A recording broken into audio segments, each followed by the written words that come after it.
And a warm welcome. You're joining us once again at Hyde Park on AdaDerana 24.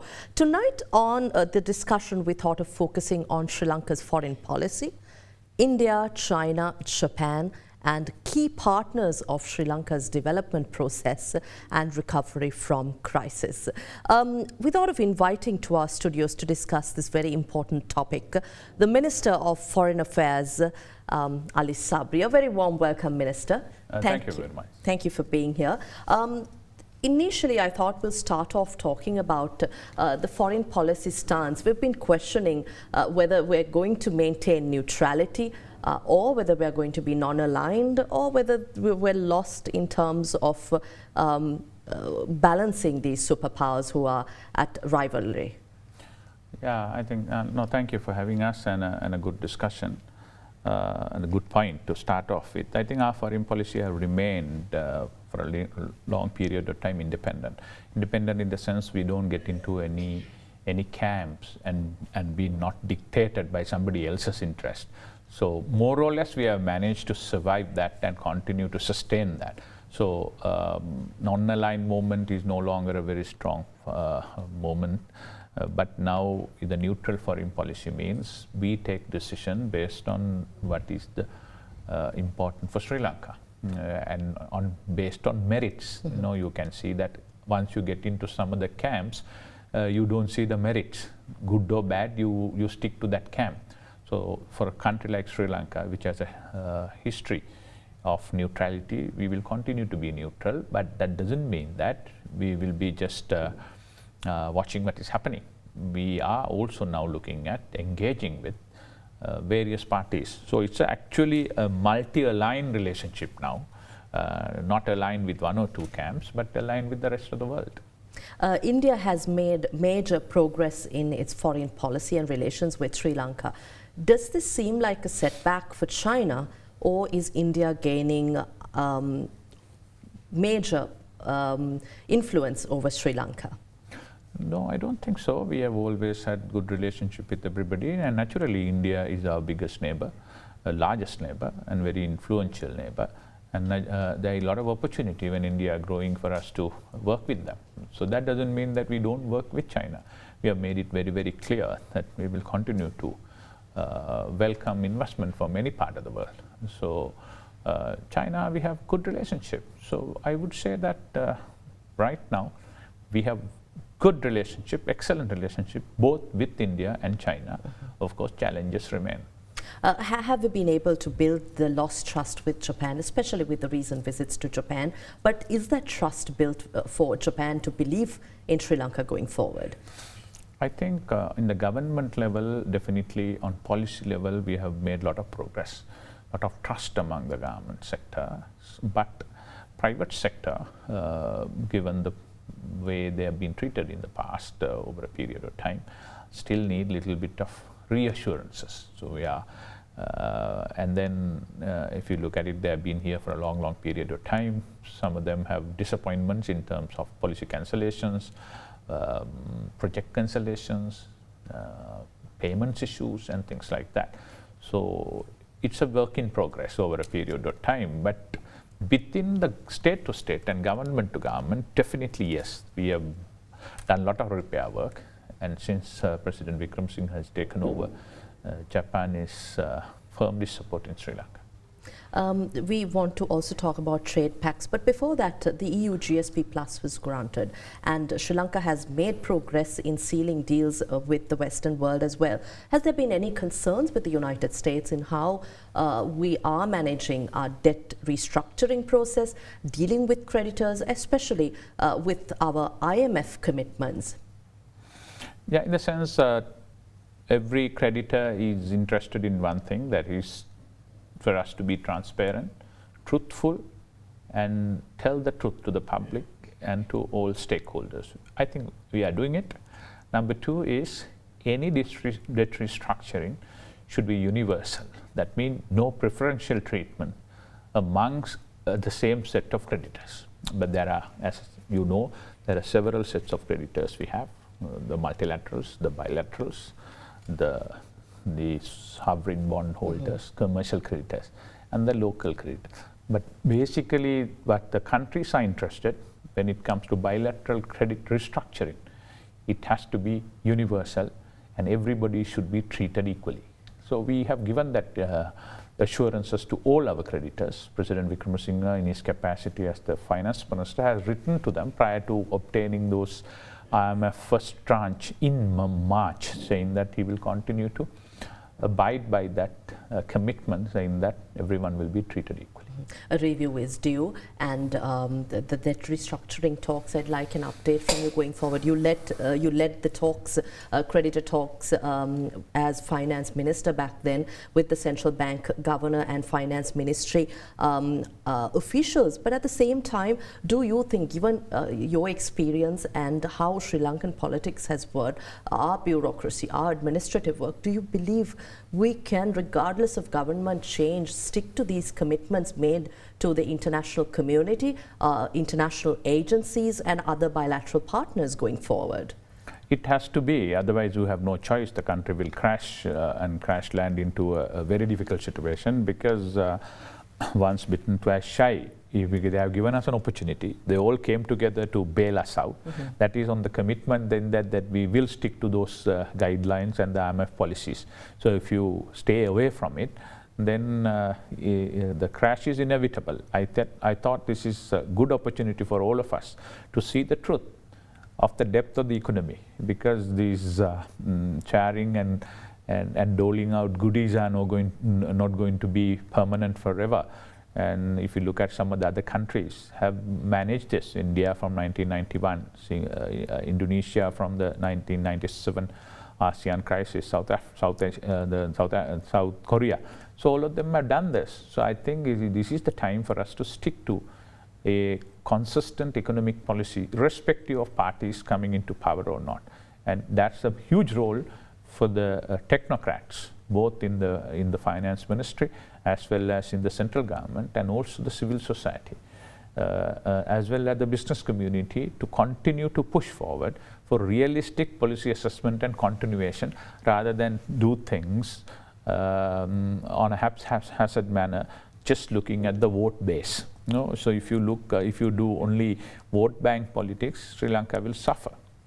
You stressed on consistent policies. This policy consistency is a matter we've discussed at Hyde Park itself many times. Do you think, you come from a justice legal background as well, that we need to bring in structural reforms or the regulations and legislations that ensure that governments abide by these policies going forward? And are steps taken towards this? Some of the steps have been taken. For example, fiscal management law is being brought. Central bank law, we are trying to give autonomy to the central bank, and then the budget office is being brought in, and a new law will come if it's a kind of government-to-government project, like what happened in the Japanese case and all those things. Without going to the parliament, you cannot cancel kind of this. So we are looking at this policy consistency, but it is important. If you look at the best example is India. India in 1991 under Prime Minister Narasimha Rao and Finance Minister Manmohan Singh, who later became the Prime Minister, introduced this open economic laws, open economic policies. But since then, government have changed. The Congress came in, then the BJP came in. In between there was leftist parties. But despite that, we continued with the same consistent policies on the economy, and you could see the results today. India is one of the fastest growing, or the fastest growing economy, large economy in the world, and poised to be world's third biggest economy by 2030. Now the latest predictions are by 2027-8. Going forward, I think we spoke about India and China, but there is a research vessel that has requested to dock at Hambantota initially, if I'm not mistaken, and or Colombo and then to Hambantota. This is the Shi Yan 6, the Chinese vessel. But how do you think the government will look to handle India's security interests, especially going with the controversial, unpleasant situation Sri Lanka faced last year when the Yuan Wang docked at Hambantota back in August? This is, I know that what we are trying to do is to introduce a standard operational manual, SOP, so that people will know what will be allowed and what will not be allowed. And number two is Sri Lanka in 1972 under Mrs. Bandaranaike moved a resolution in the UN saying that they want to keep the Indian Ocean as a peace zone. So that's our legacy. So we are very, very interested not to allow anything which could escalate the tension within our neighbors and us, as well as big power rivalry here in our backyard. So we will try to reduce that tension. But any legal, official, acceptable visits like any other country should be allowed. So we are looking at the pros and cons of it and taking into consideration all aspects of it, and we are talking to our friends from all part of it, and hopefully we will be able to resolve this in amicably without adding to the already existing tension among the big power rivalries all over the world. Also, will there be any specific attention given to the nature of the activities that these vessels will undertake in our waters, especially the previous vessel was dubbed a spy vessel, a spy ship. India called it so. China denied the allegations, saying it's a research vessel. But Sri Lanka, do we have a policy where we estimate, understand and evaluate what their activities will be? Yeah, of course, that's the idea. Idea is to introduce a standard operational procedure, SOP, so that will show when to apply, what kind of details being looked at, what kind of research mean, what are the research, whether the researcher is invited by Sri Lanka, whether the data will be shared. All those things are complex subjects. We are working on that, and hopefully we will try to resolve this once and for all in a transparent manner. The RCEP, the Regional Comprehensive Economic Partnership, Sri Lanka's application, and as well as other trade pacts that we're looking at, what opportunities does really lie for Sri Lanka from a foreign policy perspective, Minister? No, it's very, very important. Most of the countries which have really grown in the economy during the last decade or two or even three had been because of the lot of free trade agreement. You would have listened to Mr. Chaibi, the outgoing EU chief here in Colombo, very clearly outlined that Sri Lanka lacks free trade agreement which allow access to the market. So if you look at many other countries like Malaysia, the ASEAN countries, and Indonesia, in Vietnam, they all have number of free trade agreement where they have access to each other's market.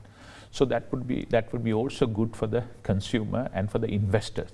So we need to look at it. We can't only continue to go on a protectionist economy, because Sri Lankan economy, if you look at it in 1991, 1992, 31% of our GDP was on export.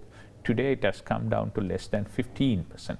So we are all talking about export-oriented economy, because that is how you are going to get your foreign currency, forex. But to do that, you need to have access to market, you need to get the investors to come and invest, and you need to transfer the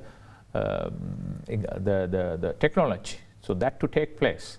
Have this access, when investors come and invest here, they are looking at not to support the Sri Lankan market, which is very small.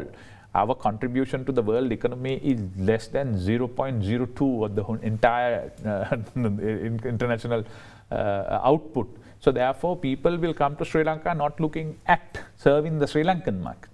Vast majority of the big players, they will be looking at access to the international market for a larger market.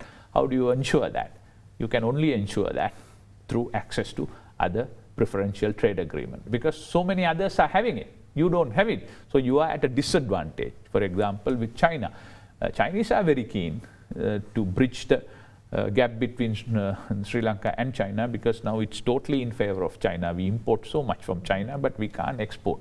But we have not been able to actually enter into a free trade agreement. But if we have a free trade agreement, we will have more than 500 products which will have preferential access to the market.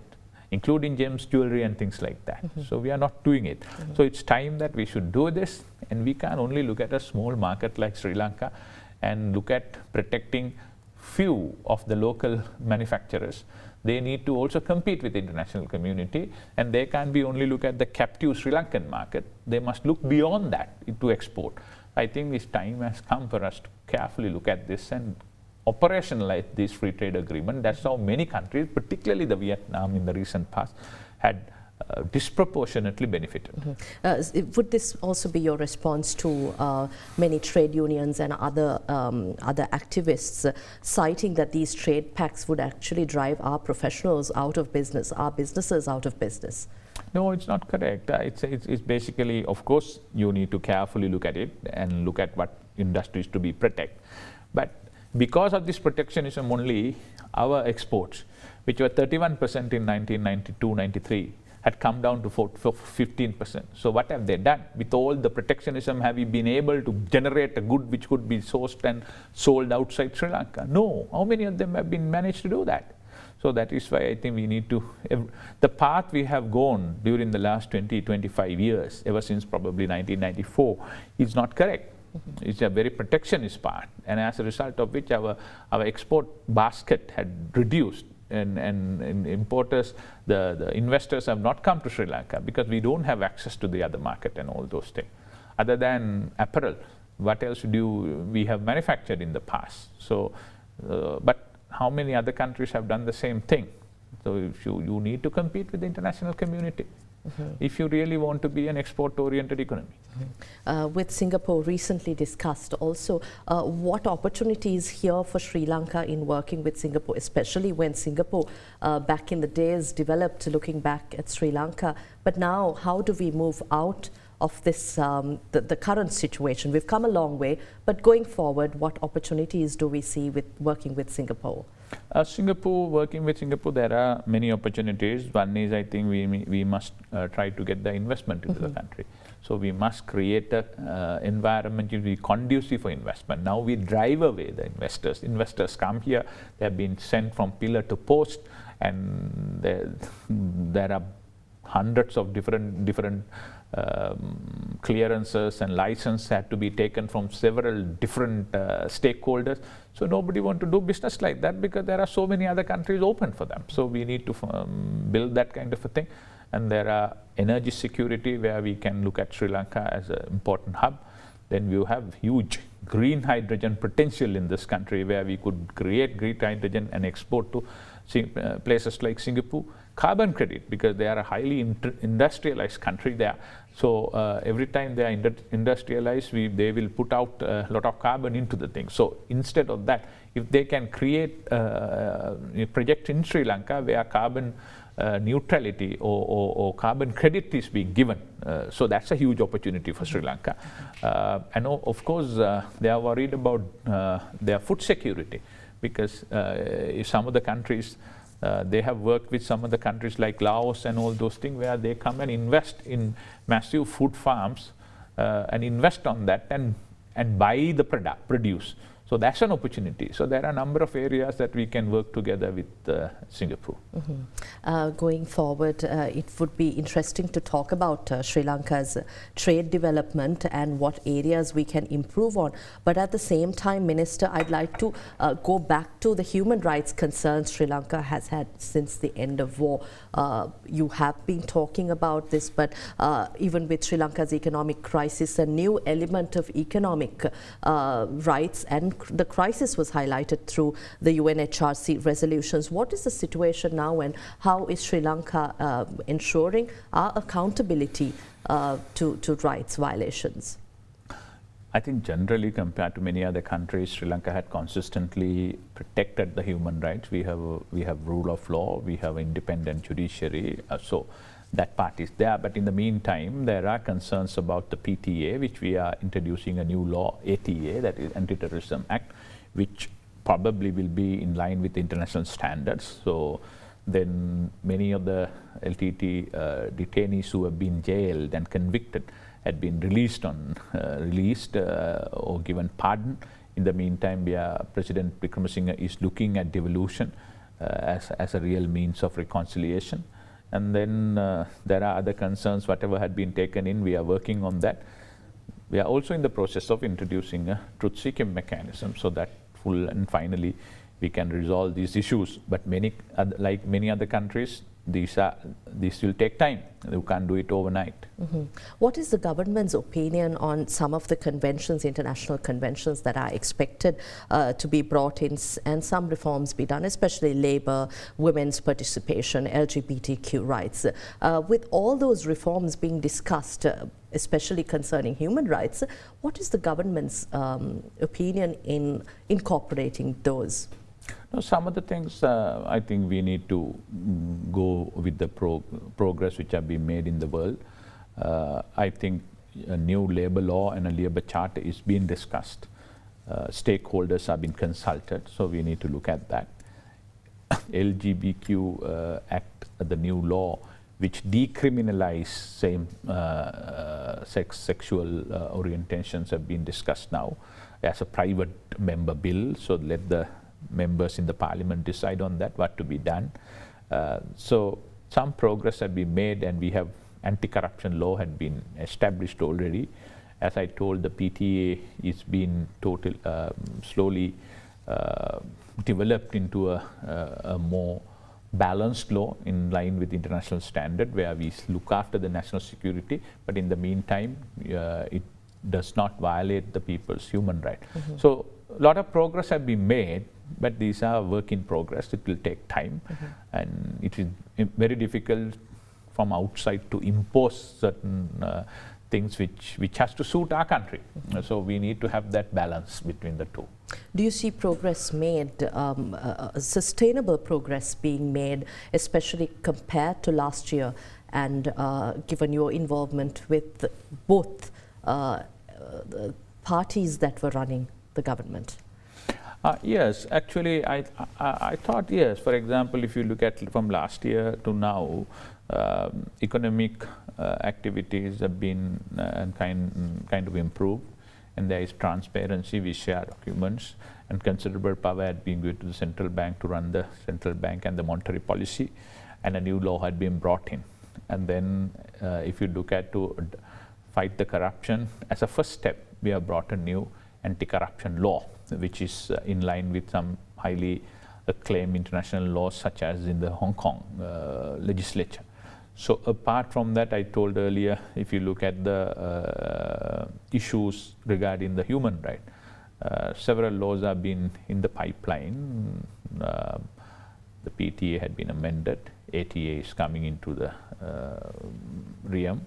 We will discuss that and finalize it. And in the meantime, we are also looking at a truth-seeking mechanism in order to finalize all the considerations and the issues which particularly people who have suffered during the 26 years of the conflict in this country could go before and find solutions to their problems.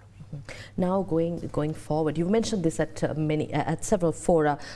You went with a begging bowl around the world during and after the crisis. But now, do you think Sri Lanka has managed to, while receiving international assistance, to secure our sovereignty and our individuality as a nation amidst the support that's flowing in? Yeah, if you carefully look at it, we have managed, I think, to skillfully navigate through this very difficult situation. While we have been seeking support from the international community, we have not given up our sovereignty at any cost. In some of the international issues also, we have been independent and taking our own line. For example, we have our own concerns about the way the conflict is going in Russia. We are not going and join on Russia bashing. We have had good relationship with Russia. We have managed that. And for example, even with Iran, we continue to work with them. I was visiting them in the recent past also. So looking at that, we have carefully managed a good relationship with India, and India had been providing a lot of support to us.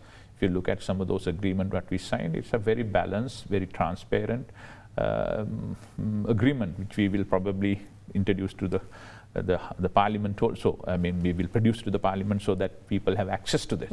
Because when it comes to international relationship, we can't do it in a manner by suppressing the people's voice. People should know. If you have a doubt, we should be able to go and kind of sort out those doubts. So that's how it's going on right now.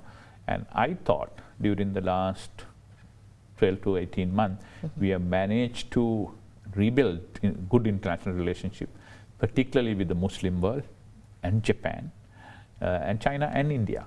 So because Chinese also had certain concerns about abruptly calling off their tenders which have been given to them. So we need to balance all those things. But in the meantime, we have also worked as sovereign nation with EU and the Americans and the US also sat and discussed without compromising our national interest and national security. But one thing is very, very important. In a globalized world like today, you got to work with everybody. You can't be running countries based on slogans, and outdated slogans are not going to work. For example, you have to work with Americans because they control the international financial institutions as well as our biggest export market. And their intelligence to defeat the LTT was very, very pivotal. You know, the intelligence what they shared in terms of arms shipment and to curb their international funding and to declare them as a terrorist organization. So without working with them, how are we going to do that? So similarly, GSP Plus and the European Union is very important for us. That's our second biggest export market. China is very important because they are the people who have been investing during the last 10 years, taking risk and investing in emerging economies. No one else was doing it. So it's important there funding coming in. India is very important because of our traditional relationship over a period of time and the opportunity, a massive captive market for us, for supply, for tourism, to collaboration, so JVs and all those things. So we cannot be prisoners of the past and only talk about the history. We have to live in presence and look forward for the future. You mentioned that we have to work with everyone. We must learn from the past as well. But do you think our political authorities, our political parties have understood this? We don't know who'll come to power, but do you think we've learned from our past, especially to deal with these countries in a more professional, formal, diplomatic manner? No, your guess is as good as mine, but unfortunately, I don't know. With a huge responsibility across the board, across the party line, to have national policies, at least on 3 major areas. One is our foreign policy, has to be consistent. You can't be changing foreign policy depending on the people who come to power because you are dealing as Sri Lanka, not as A, B or C party. Secondly, your fiscal and monetary policy. Technocrats must run that. There has to be consistency on that. Thirdly, your internal and external security and defense. There has to be consistency on all those 3. Otherwise, we are doomed. We cannot do that. It's important that we have an economy which is current, which appeal for today's challenges, and not to the vote bank. If you look at two countries, if you carefully look at it, Thailand and Indonesia, sometimes they have been ruled by military powers, but when it comes to economic and foreign relationship, irrespective of the party in power, they have got best technocrats to run that and consistent policies. So whatever happens, economy grows. So at least we must have that minimum balance. Who do you think would look at this in a meaningful manner to bring in those technocrats? We're talking about a public sector that largely needs reforms. And yes, there is SOE restructuring, there are units and top private sector personnel who are looking at reforming it. But where will we begin incorporating that kind of knowledge into running our affairs? I think in different areas. One is, if you look at very carefully what Minister Kanchana Wijesekara is doing. So before he reforms anything, he get best expertise are available all over the world, and they are willing to support us. UNDP, World Bank, USAID, JICA, they are all there. So basically you need to get their technological knowledge, assess it and find what we really want. And thereafter try to convince our public sector to go along with it. And I'm pretty disappointed about the top layer of the public sector, but the others are, there are a lot of interest in them, but they are not being empowered on them. If you look at most of the things, we can't get it going because the so-called public sector, the workers there won't allow you to. So the trade union action, CEB and all for the last 15 years had not progressed until recently. You know, now only it's happening. So there is this international know-how is available. They are willing to share the technology. There is private sector who we can co-opt few, but leadership should come from the public sector itself, and they need to be pushed towards this. And reforms are very important on education, on agriculture, on renewable energy, and also on three big players, that is customs, inland revenue, and excise department. So if you have good, honest leaders coming in, taking leadership, and pushing for accountability, you can transform these countries, and other countries have done it. For example, Hong Kong used to be one of the worst and most corrupt countries in the world. But with the new law coming in, they put a lot of pressure on that, and today it's on par with the Western world when it comes to integrity index. So it's all possible, but rather than we passing the ball to each other, each one of us, whether it's politicians, citizen, public sector or private sector, if we do our part of the job, we can turn this country around, because we are a blessed country, and our location and our some of the investment we have made over a period of time on education and health put us in this position today. So it's though people migrate, there is a steady stream of the youngsters coming in. So I mean, it will be 1 or 2 years, there will be challenges, but I'm sure we should be able to get over this, provided all of us work towards country's progress. I think it's time we take a short commercial break. When we come back, we will talk about Sri Lanka's opportunities with the Muslim world, the 13th Amendment, Truth and Reconciliation, as well as the national question. After this short break, we're in conversation with Minister of Foreign Affairs Ali Sabry.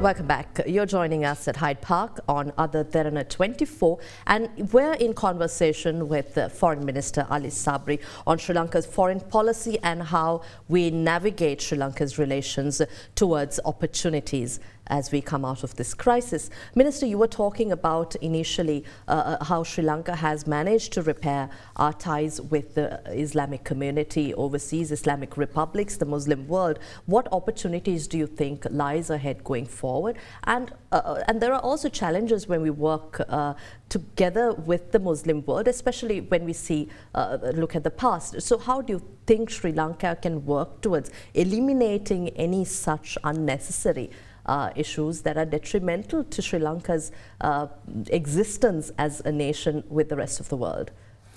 I think Muslim world is very important for Sri Lanka. If you look at Sri Lanka is surviving today because of the foreign remittance we are getting it. So you saw that last year in 2022 when the foreign remittance dipped, the whole country went down to into anarchy with all sorts of queues because you need dollars.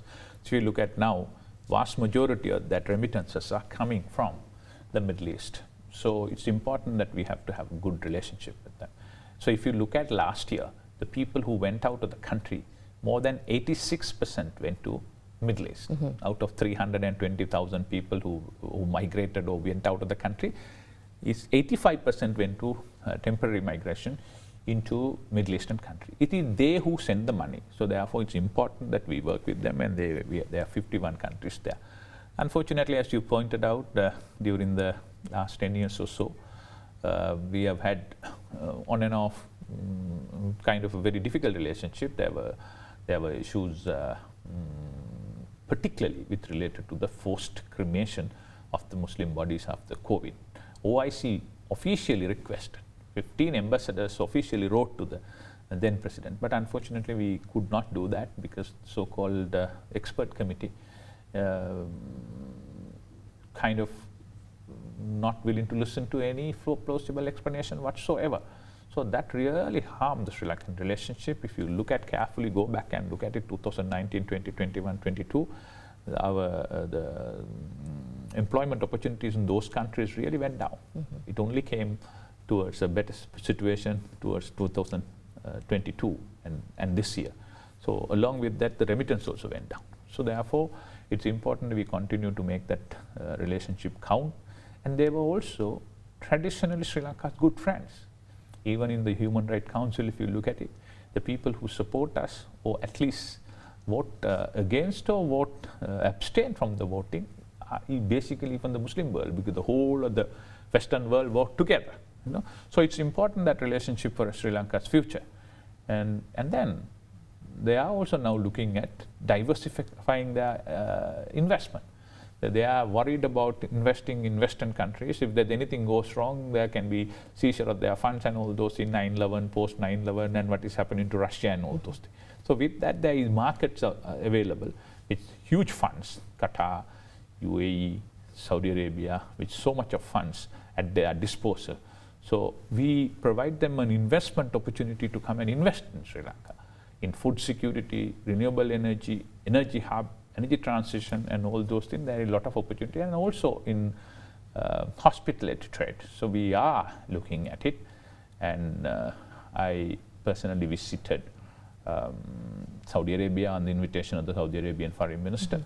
I visited Iran on the invitation of the Iran Foreign Minister. Iran is now joining BRICS. I just heard that they have been formally invited to join that. So everybody understands that they are big players. You can't ignore them. So therefore, it's important that our opportunities having here, and we hope to cement those opportunities, work closely. As I said earlier, Sri Lanka's foreign policy is friendship to all, enmity to none. So we want to work with everybody and have multiple choices available to us. You mentioned earlier about reassurances that Japan still requires, regardless of this progress, and assurances that Sri Lanka is giving now. So how, especially with your intervention, is this foreign policy bridge going to be built? And also those concerns on investments and ease of doing business in Sri Lanka. What kind of initiative from the foreign ministry or foreign policy point of view will be taken to ensure that Sri Lanka gets either a one-stop shop or ease of doing business indexes at the top notch? No, it's a good question. Basically, foreign ministry is like the marketing arm of government. It's an extension. Foreign policy is actually the extension of the domestic policy. So you need to create something for us to go and market it. We can't go and market something non-existent. So it is in that context that I told earlier also, for us to go and canvas for investment, you have to have an environment which is conducive for investment. So President Vikram Singh has understood that, and I think he's in the process of finalizing a one-stop shop by amalgamating BOI and all the other export board and all those things.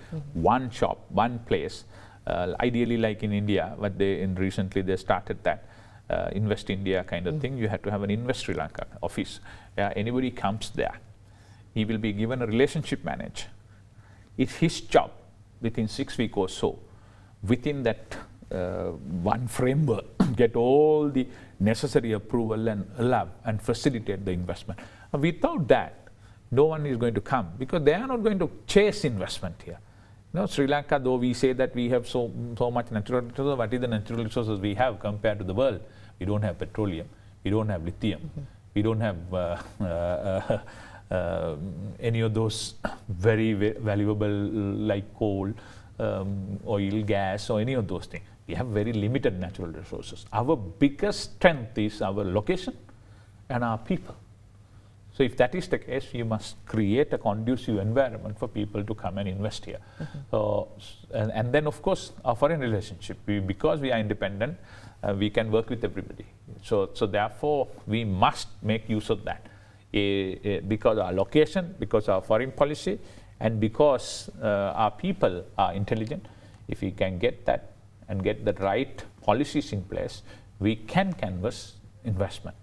Right now, as you very correctly pointed out, investing is a very difficult job in Sri Lanka. That's exactly what the investors come and tell us.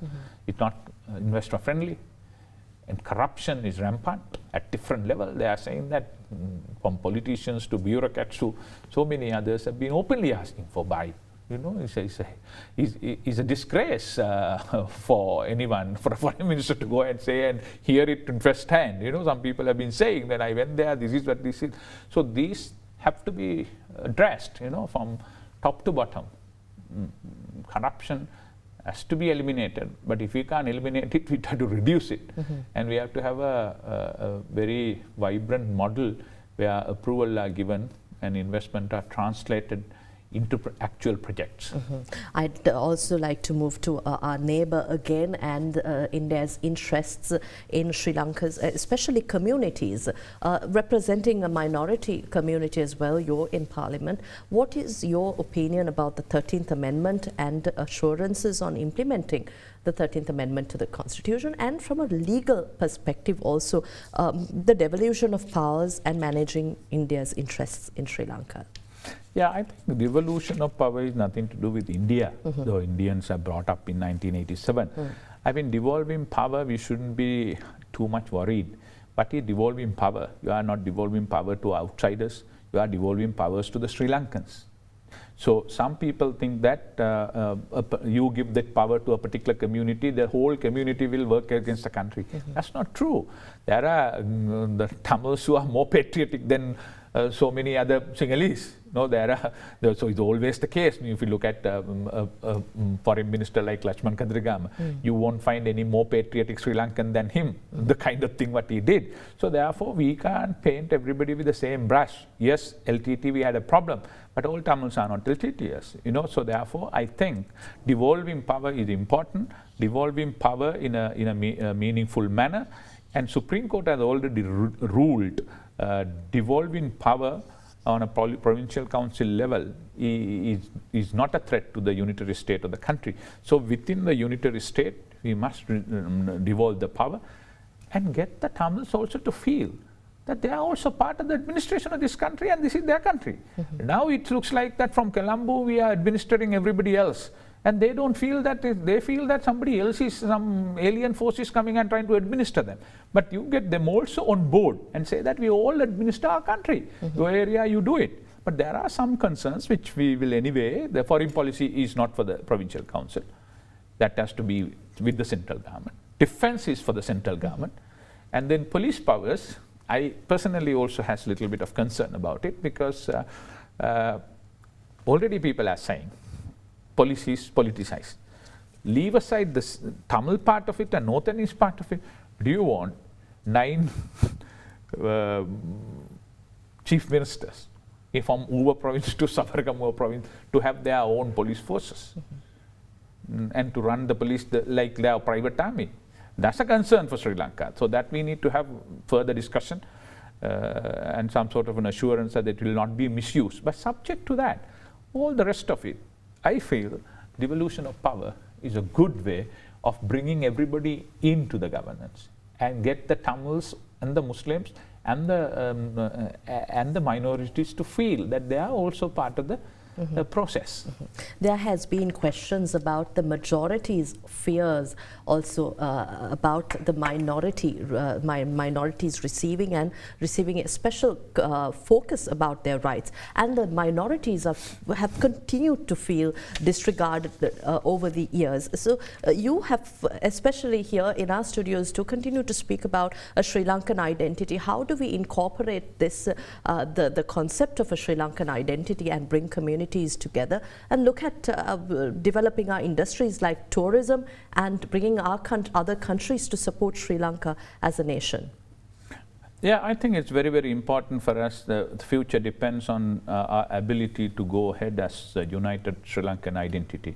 That's why the Singaporeans have done. You know, Singapore now has a a president who is a minority member, and probably in the cabinet there are so many minority members. So it's important we must create that conducive environment for all of us. What we are doing is, at best, living in the past. We all have become prisoners of the past. We all doubt everybody. They think that like if it is from another community, they are here to break our country. That's not the case. There are so many people who have worked for this country and worked together. It's the Britishers who have, whether we like it or not, when they governed this country, they divided people and ruled it. That's their model. Now we shouldn't be living in that past. No, we must look at it as our country, and we must respect our country, one important thing. And then for us, if you do it properly, I think tourism and things like that have a lot of potential.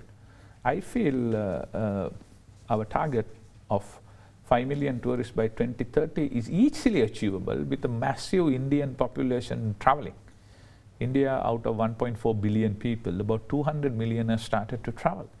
For them, Sri Lanka offers a unique, beautiful destination, close to them, affordable, yet different. So China, Japan, and we always had this big tourists coming from Europe and Britain, and our own diaspora in England and Canada and Australia and things like that. So we have a very captive tourist market if we properly manage it. And if we connect our Sri Lankan diaspora who are in Canada and Australia and Britain and also in the Western countries and also America, with their people in Northern East, you know, investment could come there, visitors could come there. So there is a lot of opportunity. The most of the Tamils whom I feel, at least the older generation, they are a little worried, they are a little concerned about what happened to them in 1983 and thereafter. But if you ask them, vast majority of them, they love this country. They think this is our country. Because of the free education we studied, because of the free health, I was able to give birth to my child. That's what they say whenever I meet them all over the world. So we must produce a situation where everybody is invited here without living in hatred. And we can't live in the past forever. Best example is the Germans and the French and the Italians and the Britishers. They fought 2 world wars together, fought. They just couldn't stand each other. Nationalism at the height at that point in time. But 15 years down the line, after the Second World War in early 60s, they realized we can't go on like this. They forget about the past. They refused to be prisoners of the past. They got together, formed the European Union. They are all together. And the whole continent had been uplifted. So if that can happen in different nationalities and different countries, why not here in Sri Lanka, among our own people? We sit and talk to each other, we are in the same class together, we do business together. So why should we continue to live on hatred? Only a minority won't. Minority of minority in different communities won't this. Vast majority of the Sri Lankans don't care about their race or religion. You know, they all treat Sri Lankans as Sri Lankans and human beings. That is our spirit, and we must build on that. I have a couple of minutes, I'm told, so I'd like to very quickly focus on a political question. But before that, you mentioned the British. The Dutch have started an initiative to give back to their the former colonized countries that they dominated, to return heritage and artifacts to our country. So would there be an initiative maybe to work with the British to take back what is really ours? Yeah, we should. I mean, let's see how it goes with the with the Dutch initiative, and we can build on that.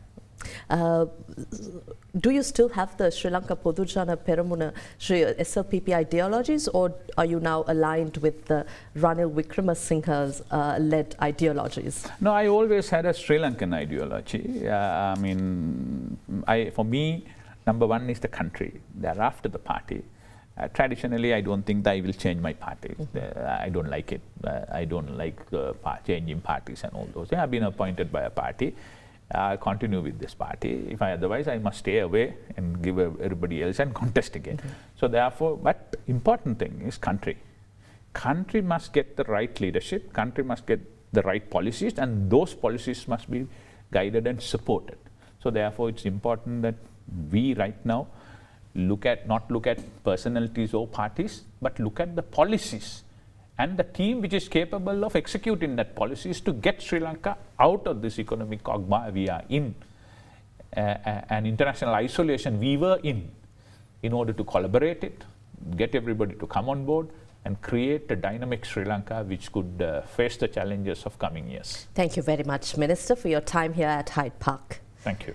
We had with us the Minister of Foreign Affairs, Ali Sabry, joining us here at Hyde Park to talk about Sri Lanka's way out of this crisis, securing stability amidst these challenging times and working with the international community as we look at a sustainable development for the country. We'll see you again next week at the same time with yet another discussion here at Hyde Park. Have a pleasant evening. Good night.